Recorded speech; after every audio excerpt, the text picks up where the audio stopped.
ورحمة الله وبركاته. إن شاء الله تكون بالخير والصحة والسلامة. اليوم عندنا طريقة معرفة قدراتك ومعرفة مهاراتك ومعرفة الأشياء اللي تقدر تقوم فيه عن طريق موقع إلكتروني سوف أدخل عليه الآن ونسجل أنا وأنتم.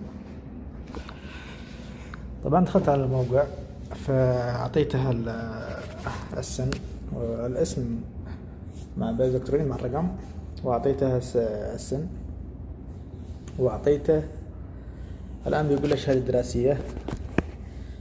احنا الآن في الخطوة الرابعة: شهادة بكالوريوس، شهادة ماجستير، دراسة عليا، لست متعلمة، مدرسة، نقول مدرسة، محلل ومناظر وقائد، مدافع، وسيط وناشط، مقدم وراعي وحامي، مغامر، مستكشف، محترف، محلل، مناظر وقائد. بصراحة